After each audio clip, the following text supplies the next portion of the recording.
오늘 우리가 함께 보실 하나님의 말씀은 갈라디아서 5장 19절에서 23절까지의 말씀입니다. 신약 성경 308페이지 전으로 있습니다. 갈라디아서 5장 19절에서 23절까지의 말씀을 저와 여러분이 한 목소리로 합독하시겠습니다. 육체의 일은 분명하니 곧 음행과 더러운 것과 호색과 우상 숭배와 주술과 원수 맺는 것과 분쟁과 시기와 분냄과 당 짓는 것과 분열함과 이단과 투기와 술 취함과 방탕함과 또 그와 같은 것들이라. 전에 너희에게 경계한 것 같이 경계하노니 이런 일을 하는 자들은 하나님의 나라를 유업으로 받지 못할 것이요 오직 성령의 열매는 사랑과 희락과 화평과 오래 참음과 자비와 양선과 충성과 온유와 절제니 이 같은 것을 금지할 법이 없느니라. 아멘. 함께 읽은 오늘 본문의 말씀으로 성령의 열매, 드디어 마지막 시간입니다. 9번째 절제라는 제목으로 말씀 나누도록 하겠습니다. 함께 살펴왔던 성령의 열매 설교를 이번 주로 마치려고 합니다. 얼굴들이 시원해 보이십니다. 저도 마치게 돼서 참 감사한 마음이 드는데요.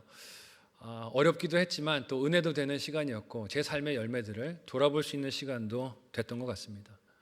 여러분들도 말씀을 들어오면서 나의 삶에 맺었던 열매들을 한번 점검해 보셨는지 모르겠어요. 성령 충만과 은사들을 우리가 중요하게 여기지만 정작 우리들은 성령으로 맺어야 할 열매들은 등한시할 때가 많았습니다. 하지만 은사나 능력만이 아니라 열매도 중요한 줄 믿으시기를 바랍니다. 옆 사람에게 이렇게 인사하겠습니다. 열매도 중요합니다. 사실은 열매가 더 중요합니다. 열매가 더 중요해요. 이 열매들은 신앙의 건강 상태를 보여주는 시금석과도 같습니다. 내가 예수님을 바로 믿고 있나, 똑바로 따라가고 있나를 보여주는 증거들이 되기 때문에 그래요. 그것들이 하나님께서 그 자녀에게 원하시는 거룩한 삶을 보여주는 열매들, 증거들이 되기 때문입니다. 이스라엘 백성들이 하나님의 인도하심을 따라서 애굽에서 떠나게 되었을 때 하나님은 광야에 있는 이스라엘 백성들에게 내가 너희를 이끌어낸 이유가 이렇다라고 말씀을 하셨습니다. 레위기 11장 45절의 말씀을 우리 같이 한 목소리로 읽어보도록 하겠습니다. 같이 읽습니다. 시작. 나는 너희의 하나님이 되려고 너희를 애굽 땅에서 인도하여 낸 여호와라. 내가 거룩하니 너희도 거룩할지어다. 아멘. 하나님께서 이스라엘 백성들을 애굽 땅에서 인도하여 내신 것은 그들의 하나님이 되시기 위한 목적이 있다라고 하셨어요. 내가 너희의 하나님이 되기 위해서 애굽에서 너희들을 인도하여 냈다라고 하십니다. 이것은 그들을 가나안 땅으로 데려가는 것이 단지 그들에게 영토, 땅만을 주기 위한 것이 아니라는 것을 말씀해 주시는 거예요. 주실 그 땅, 즉 영토에서 세상 사람들과 다른 삶을 살고 하나님을 닮은 존재로 거룩한 나라가 되기를 기대하면서 그들을 택하여서 불러주셨다는 것입니다. 그래서 내가 너희의 하나님이 되려고 너희를 애굽 땅에서 인도하여 냈고 그 다음이 중요하죠. 내가 거룩하니 너희도 어떻게 하라고요? 거룩하라고 하셨어요. 어제나 오늘이나 변함이 없이 신실하신 하나님께서 우리를 향해서도 같은 뜻과 기대가 계신 줄로 믿습니다. 우리를 왜 택하셔서 죄와 사망으로부터 건지셨을까요? 우리의 하나님이 되시려고 우리를 택해 불러주셨어요. 그런데 그렇게 우리의 하나님이 되시는 그 하나님께서 우리에게 기대하시는 바가 무엇입니까? 내가 거룩하니 너희도 거룩하라는 것이에요. 거룩한 삶을 기대하신다는 것입니다.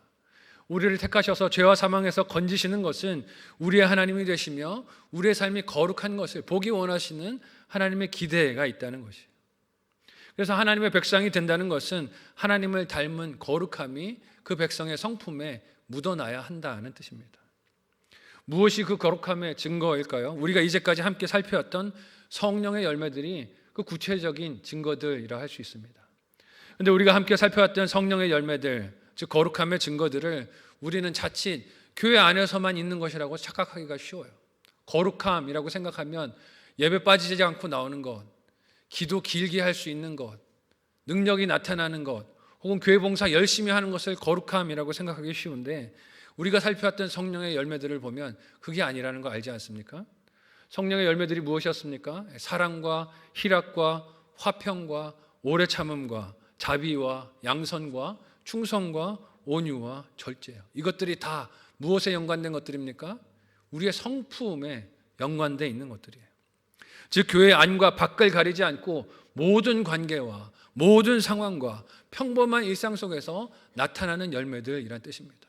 교회 안에만 있는 게 아니라 밖에 나가서 집에 돌아갔을 때도, 직장 생활할 때도 이웃과의 관계 속에서 이 성품의 열매들이 드러나야 한다는 뜻이에요. 그 중에서 마지막 열매인 오늘 살필 이 절제는 무엇과 연관이 있을까요? 성령의 열매와 대조되는 행동들, 욕심들, 태도들, 죄악들과 연관이 될 것입니다.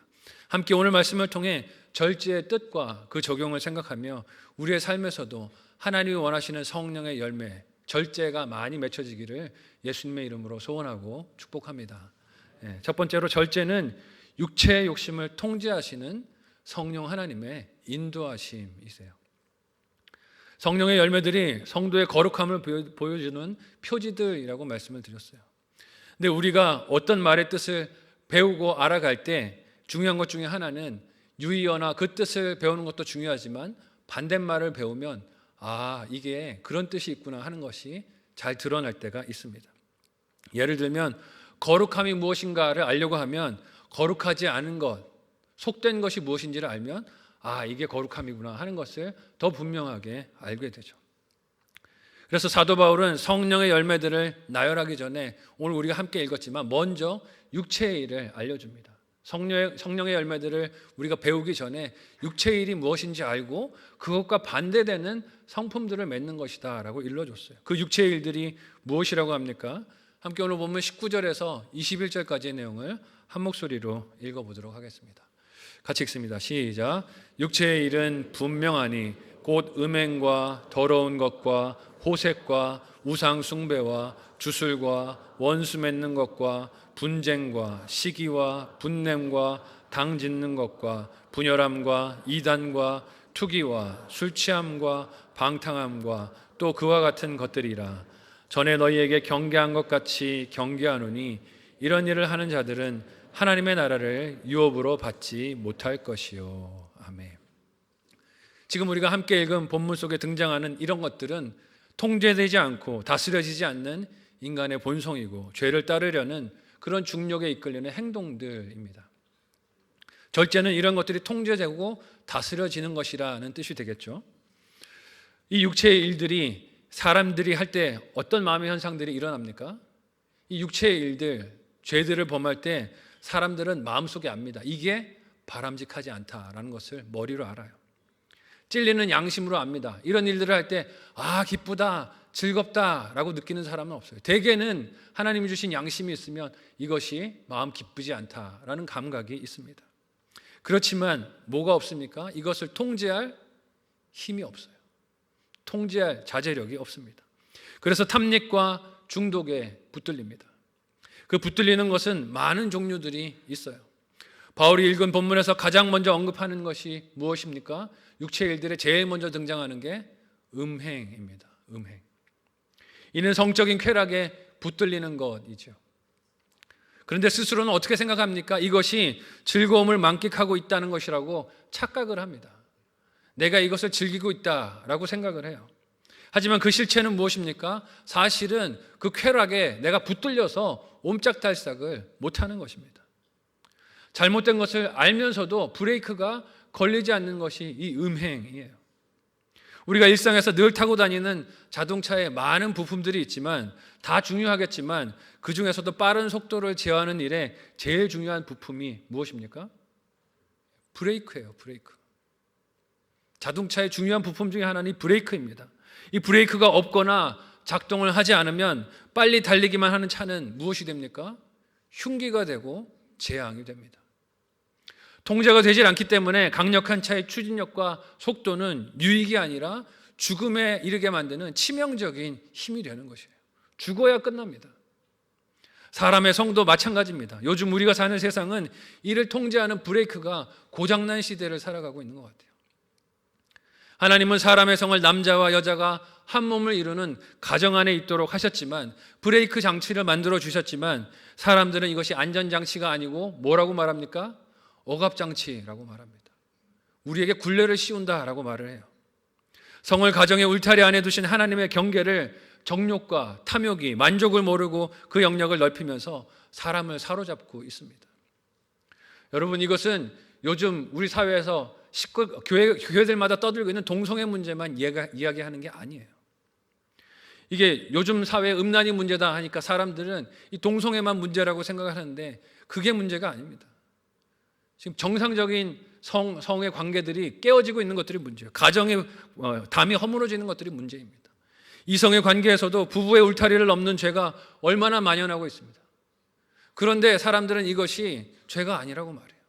그럴 수도 있지, 그래도 그것이 로맨스지라고 착각을 하는 것이죠. 죄가 만연한데 그것이 온갖 드라마로, 영상물로 홍수처럼 쏟아지고 있는 상황에서 우리는 그것들이 별 문제 아니다라고 여길 때가 많습니다. 그런 환경에서 눈으로 들어오는 음행과 더러움의 호기심이 사람의 마음과 영혼을 잠식하고 있어요. 요즘 큰일 난 건요, 초등학교 저학년들까지 이런 매체들에 노출이 되고 있다는 거예요. 기가 막힌 일입니다. 상상하고 호기심을 갖게 만들어서 결국에는 사로잡으려 하는 것입니다. 근데 여러분, 이런 유혹은 성적인 것에만 있지 않습니다. 우리가 또 넘어지기 쉬운 육신의 일이 무엇입니까? 우리가 날마다 살아가면서 필요한 먹는 일도, 먹는 것도 죄에 넘어지기 쉬운 욕심이 되는 것을 봅니다. 오늘 본문에서는 먹는 것과 관련된 육체의 일을 술 취함과 방탕함이라고 서술하는데, 통제되지 않는 사람의 욕심 중에는 식탐도 있는 것을 봅니다. 물론 먹는 것 자체, 그리고 그 음식을 감사하며 즐기는 것 자체가 무슨 죄가 되겠습니까? 하지만 도가 지나치는 게 문제예요. 먹는 것을 집착하고 도가 지나치는 것, 과시하기 위해서 먹는 것, 더 비싼 것을 먹기 위해서 이리저리 그것을 탐닉하고 돌아다니는 것, 과식하는 것. 이 말하면서 좀 찔리네. 과식하는 것. 절제가 작동하지 않으면 죄가 된다는 것이에요. 사람의 몸을 해롭게 하는 음식, 건강에 유익하지 못한 음식을 입이 즐겁다고 먹는 것, 그것은 성전된 자기 몸을 망치는 죄라는 것입니다. 그런데 우리가 그걸 생각하지 못하고 내 입이 즐겁다고 방치하고 내버려 둘 때가 많이 있어요. 많은 사람들이 붙들린 것 중에 하나가 술 취함인데, 이 술 취함도 어떻습니까? 자신이 통제되지 않고 남에게, 타인에게 괴로움과 고통을 주는데도 술에 붙들려서, 술에 붙들린 사람들은 이렇게 말합니다. 내가 다 알아서 자제하고 있어. 내가 통제하고 있어. 나는 먹어도 술 취하지 않아. 근데 술 취하지 않아를 부르짖는 사람들이 가만히 보면 어떻게 돼 있어요? 취했어요. 자기가 하는 말이 뭔지를 모르고 있어요. 근데 자기는 통제하고 있다라고 말합니다. 술에게 붙들려서 그 힘이 시키는 대로 스스로를 다 내어주었음에도 불구하고 자신은 아니라고 고집을 피우는 거예요. 바울이 열거한 육체의 일에는 원수 맺는 것, 분쟁과 시기와 분냄과 당짓는 것과 분열함과 이단도 있는 것을 봅니다. 이것들은 사람의 교만과 연관되어 있는 욕심입니다. 여러분 생각해 보세요. 왜 사람이 원수를 맺습니까? 저 사람이 내 마음대로 안 되니까 원수를 맺는 거예요. 타인을 내 생각과 뜻대로 끌고 다니려는 욕심이 과하기 때문에 원수를 맺습니다. 나 스스로도 통제하지 못하면서 남을 내 생각대로 통제하려고 하니 그 욕심대로 사람이 반응하지 않으면 어떻게 합니까? 너랑 나랑은 적이다. 보지 말자. 우리는 원수다를 외치는 것입니다. 내 욕심대로 사람이 반응하지 않으면 원수가 되고 분쟁이 일어나며 그 모습에 시기와 다툼과 질투가 일어나게 됩니다. 혈기를 부리며 분을 내는 것은 어떻습니까? 자기의 감정을 절제하고 통제하지 못하는 것입니다. 한국 사회에서, 특별히 한국 교회에서 교회의 큰 부흥을 이룬 목사님들 중에 이 분냄을 절제하지 못하는 분들도 상당수 계신 것을 봅니다. 교인들에게는 온화해 보이고 온유해 보이는데, 그런 목사님들 교회에 계신 부교육자들을 가끔 만나서 얘기 들어보면 장난이 아니더라고요. 교회가 부흥하는 데는 다 이유가 있는데 그 중에 하나는 부교육자들이 정말 군대 상관 같은 목사님들 만나서 힘들어하는 교육자들의 이야기를 들을 때가 있습니다. 이렇게 한다는 거예요. 시키는 일 똑바로 하지 않으면은 험한 말, 폭언도 서슴지 않고 심지어는 정갱이를 걷어차는 경우도 있다는 것이에요. 그러면서 그 목사님도 항상 그 일 터지고 나서 뒤에 뭐라고 말을 할까요? 나는 뭐가 없어요? 뒤끝이 없어. 나는 뒤끝이 없어 라고 얘기를 해요. 그렇게 퍼부어 놓고 나는 뒤끝이 없다고 쿨한 척을 한다고 합니다. 하지만 당한 사람은 어떻습니까? 평생 마음에 상처로 남는 것이죠. 그 순간에, 폭발하는 순간에 절제는 없어지고 사라지는 것 아닙니까?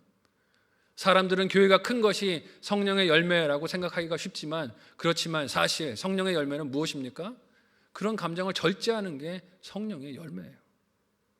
근데 우리가 이 열매들을 착각하고 볼 때가 많다는 것입니다. 이처럼 죄의 욕망은 끝이 없습니다. 성에 대해서도, 음식에 대해서도, 자신의 정체성에 대해서도, 남에 대해서도, 감정에 대해서도 끝을 알 수 없는 욕망을 느끼게 합니다. 근데 이것을 막아주시는 성령 하나님의 그 은혜가, 열매가 무엇입니까? 절제라는 거예요. 절제. 성령님께서 우리 안에 충만하실 때 이런 죄의 욕망들은 성령 하나님의 은혜로 결박되어지고 통제되어질 줄로 믿습니다. 우리 성만교회에 이런 성령 하나님의 절제의 열매들을 경험하신 장로님들, 권사님들 혹은 집사님들의 이야기들이 많이 있어요. 그 중에 하나가 이런 이야기가 아닐까 싶어요.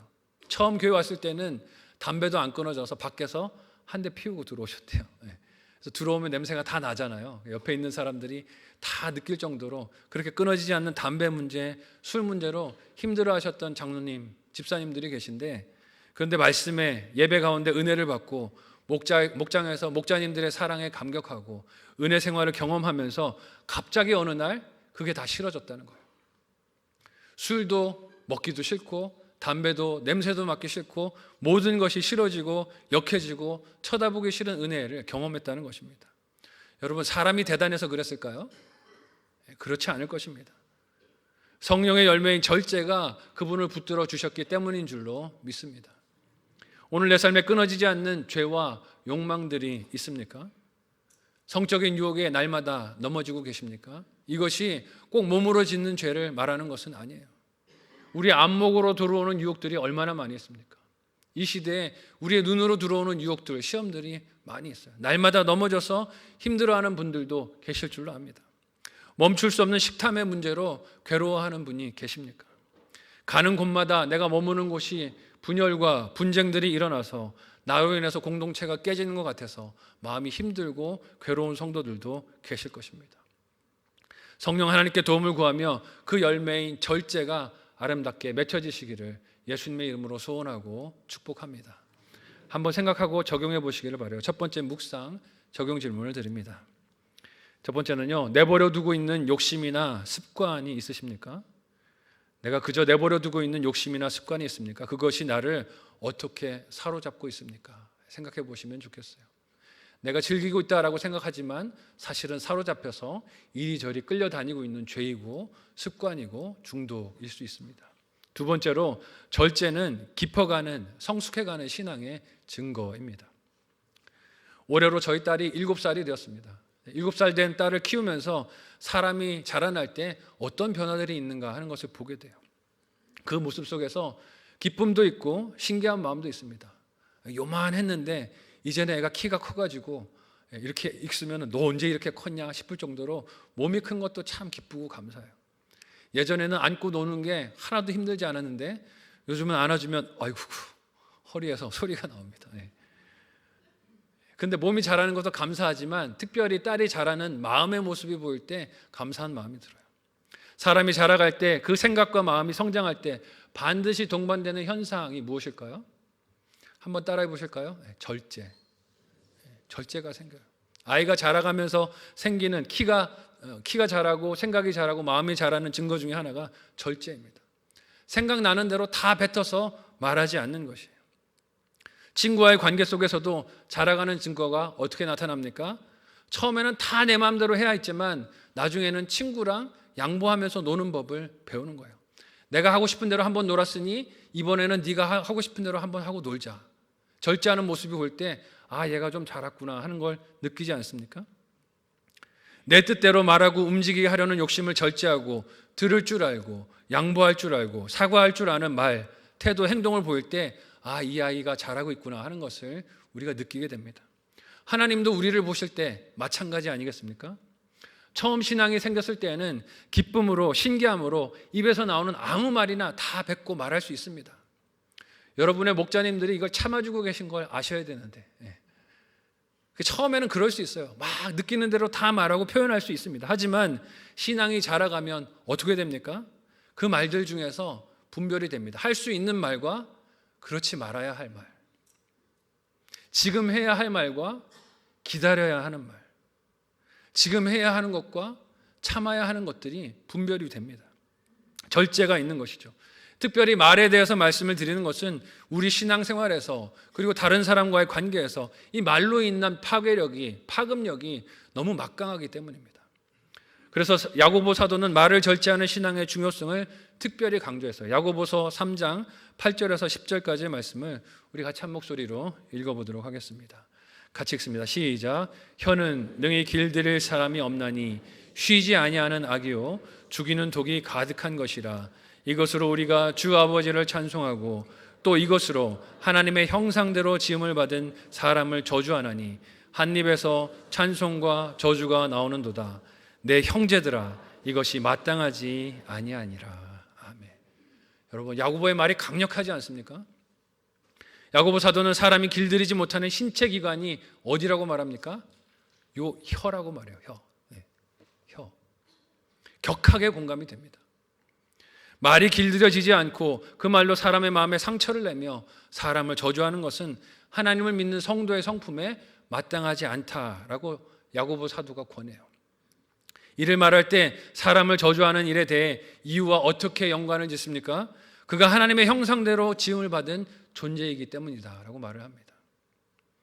즉 말로 어떤 사람에 대해 비난하고 저주하는 것은 그 사람에 대한 것이 아니라 그 사람을 만드신 누구에 대한 것이라는 뜻입니까? 창조주 하나님에 대한 저주라는 것이에요. 그를 그 모습으로 만드신 창조주를 향한 것임을 기억해야 한다고 밝히는 것입니다. 마치 우리가 어디 전시회를 가거나 미술 박람회를 갔을 때, 미술 전시회를 갔을 때 그 작품을 보고 이 그림을 왜 이따위로 그렸어? 이 도자기를 왜 이따위로 만들었어? 그러면 무엇을 비난하는 것입니까? 그 작품 자체가 아니라 이걸 만든 작가를 비난하는 거예요. 솜씨가 왜 이래? 왜 이따위로 만들었어? 하고 작가를 비난하는 것 아닙니까? 그 작품에 대한 비난이 작가에 대한 비난이 되는 것과 마찬가지라는 것이에요. 그래서 저희 딸이요, 제가 집에 가면 가끔 저를 보면서 이렇게 말을 해요. 아빠 못생겼어. 네. 저도 알아요. 근데 저 딸한테 이렇게 말합니다. 야, 그렇게 말하지 마. 그렇게 말하지 마. 아빠한테 그렇게 재미로 말할 수 있는데 이게 습관이 되면 친구들한테도 어떻게 해요? 너도 못생겼어. 자꾸 이렇게 하게 되면 어떻게 됩니까? 하나님이 하나님의 형상으로 만든 작품을 내가 못생겼다, 잘생겼다 판단하는 습관이 되기 때문에 요즘은 집에서 이 얘기를 할 때마다 주의를 주고 있어요. 아니야, 우리 집에서 금기요. 물론 좀 자존심이 상한 것도 있어요. 네, 그렇게 말하지 마. 말하면 안 돼. 하나님을 뭐라 그러는 거야 라고 얘기를 하죠. 이를 야고보 사도는 뭐라고 말합니까? 한 입에서 찬송과 저주가 동시에 나오는 것이다 라고 말하고 있어요. 모여서 하나님을 예배하고 찬양했는데 다른 자리에서는 그가 찬양한 하나님의 작품인 사람을 향해서 온갖 비난과 저주, 비판의 말을 쏟아내는 것이 공존할 수 없는 일이라는 뜻이에요. 그렇지만 죄의 욕망은 어떻습니까? 이렇게 있을 수 없는 일을 그럴 수도 있는 일로 만들려고 합니다. 여러분, 사람 뒤에서 험담하는 게 얼마나 재밌습니까? 그 사람 없는 자리에서 두세 사람이 모여서 그 사람을 험담하는 거 참 즐겁고 재미있고 달콤합니다. 이유가 무엇입니까? 이게 죄가 주는 유혹이기 때문에 그래요. 그래서 그것을 즐겁다고 느끼도록 착각하게 만드는 것이에요. 근데 여러분, 이것은 말로 수근거리는 것만 있는 것이 아닙니다. 오늘날 사회가 다양한 매체로 그리고 익명성을 유지할 수 있는 방법들이 많아지면서 남을 비방하고 비판할 수 있는 혀의 종류가 많아지는 것을 봅니다. 그 중에 하나가 댓글이 아닐까 하는 생각이 들어요. 요즘 한국 사회를 힘들게 하고 아프게 하는 이 댓글 문화. 이 댓글이란 매체 수단이 현대인의 혀가 되었음을 봅니다. 이 혀로 얼마나 많은 사람들이 저주와 비난과 모욕과 험담을 주고받습니까? 내 얼굴이 드러나지 않는다고, 내가 누구인지 숨길 수 있다고 이렇게 많은 홍수와 같은 비방들을 쏟아내고 있어요. 특별히 남을 헐뜯고 저주하는 말들이 어떤 통제와 제어도 되지 않고 세상에 쏟아져서 사람들의 마음을 온통 나눠놓고 있습니다. 특별히 요즘 한국에서 벌어지고 있는 정치적인 갈등과 분쟁 상황을 보십시오. 거기서 사람들이 쏟아내는 말들을 보세요. 언론들이 만들어내는 말들을 보십시오. 선동을 위해서 거짓으로 쏟아내는 말들이 절제 없이 넘쳐나는 것을 봅니다. 왜 이렇게 많은 말들을 무책임하게 뱉어내고 만들어내는 것일까요? 그리고 그 말들이 다시 확대되고 재생산돼서 온통 이리저리 옮겨지며 타인을 향한 혐오와 분쟁을 불러일으키는 것을 봅니다. 가짜 뉴스가 거리낌 없이 판치고 돌아다니고 있는 것을 봅니다. 왜 그럴까요? 이는 내가 어떤 말을 하면 스스로 그렇게 살고 있다라고 착각하기 때문이 아닐까요? 내가 그렇게 살고 있는 것이 아닌데 말만 그렇게 하면 내가 그런 존재처럼 보이기 때문이 아닐까요? 타인을 비방하고 정죄하고 수군거리는 것은 다 그런 잠재적인 본능, 교만이 숨어 있는 것입니다. 내가 너보다 낫지 하는 것을 그런 비방하고 헐뜯는 말, 비교하는 말로 드러내려고 하는 것이에요. 그렇지만 절제는 어떻습니까? 그 하고 싶은 말들을 성령의 능력으로 제어하는 것입니다. 그래서 우리가 모일 목장 예배에서도 말을 하는 것만큼이나 중요한 것이 무엇일까요? 입을 닫고 듣는 것이에요. 우리 목원이 뭐라고 말하는지, 목자님이 뭐라고 말하는지, 목장의 지체들이 뭐라고 말하는지 마음을 열고 듣는 것입니다. 말을 하는 것만큼이나 중요한 것이 잘 듣는 것, 경청하는 것이에요. 그렇게 타인의 말에 귀를 기울이고 주위에서 듣는 사람일수록 그의 신앙이 오히려 성숙하고 깊다는 증거일 것이에요. 그런데 우리는 거꾸로 이것을 생각할 때가 많습니다. 옳은 말을 많이 하는 것이, 성경에서 맞는 말을 많이 하는 것이 그 사람의 신앙을 보여주는 척도라고 생각하기 쉽지만 사실은 반대의 확률이 더 높아요. 침묵하고 들어주는 사람의 신앙이 더 깊고 성숙할 확률이 높습니다. 그래서 사도 바울은 자신의 영적 아들 디도에게 편지를 쓰며 교회의 리더로 세워질 직분자들의 중요한 성품이 이 절제하는 것, 참는 것이라고 이야기를 합니다. 디도서 1장 7절에서 9절까지 말씀을 읽을 텐데요. 하이라이트 된 부분을 주의하면서 같이 한 목소리로 읽어보도록 하겠습니다. 같이 읽습니다. 시작. 감독은 하나님의 청지기로서 책망할 것이 없고 제 고집대로 하지 아니하며 급히 분내지 아니하며 술을 즐기지 아니하며 구타하지 아니하며 더러운 이득을 탐하지 아니하며 오직 나그네를 대접하며 선행을 좋아하며 신중하며 의로우며 거룩하며 절제하며 믿은 말씀을 가르침을 그대로 지켜야 하리니 이는 능히 바른 교훈으로 권면하고 거슬러 말하는 자들을 책망하게 하려 함이라. 아멘. 읽은 본문에서 자주 나오는 말이 무엇입니까? 아니하며 아니하며 아니하며. 절제한다는 뜻이에요. 리더들은 영적으로 성숙하고 신앙이 깊은 사람들이어야 하기에 이처럼 절제하는 모습들이 있어야 한다는 뜻입니다. 우리 속담에 과유불급이란 말이 있어요. 무슨 뜻입니까? 넘치는 것은 모자람만 못하다 하는 것이에요. 너무 넘치면 덕이 안 된다 하는 뜻입니다. 성령의 열매가 됨을, 이 절제가 성령의 열매가 됨을 오늘 말씀을 통해 우리가 기억해야 할 것입니다. 사도 바울은 육체의 일을 성령의 열매 앞에 위치시키면서 분명하게 대조된 모습을 보게 했어요. 이는 어떤 착각과 오해도 하지 않도록 돕기 위한 노력일 것입니다. 성령의 열매는 이런 육체의 일들과 반대되는 것임을 잊지 맙시다. 권면하는 것이요. 그래서 이런 육체의 일과 반대되는 성령의 열매에 어떤 것들이 있다고 오늘까지 우리가 함께 살펴왔습니까? 함께 갈라디아서 5장 22절에서 23절을 마지막으로 같이 한 목소리로 읽어보도록 하겠습니다. 같이 읽습니다. 시작. 오직 성령의 열매는 사랑과 희락과 화평과 오래 참음과 자비와 양선과 충성과 온유와 절제니 이 같은 것을 금지할 법이 없느니라. 아멘. 과수원을 경영하시는 분들의 이야기를 들어보면 기르는 과실수에서 좋은 열매를 얻기 위해 꼭 해야 되는 작업 중에 하나가 가지치기라고 합니다. 가지를 쳐야 한대요. 그래야 영양분이 좋은 열매에 집중이 되어서 당도가 높고 상품성이 훌륭한 결실을 맺을 수 있기 때문에 그렇습니다. 성령의 열매에서 이 절제는 이처럼 다른 열매들을 좋게 맺히게 하는 필수적인 하나님의 다스림 그리고 통제인 줄로 믿습니다. 이 절제가 우리의 삶에 반드시 성령의 열매로 있어야 한다는 것이에요. 이 절제가 있을 때 우리가 영적으로 성숙하고 자라가고 깊어지고 있다는 것을 드러내주는 증거가 됩니다.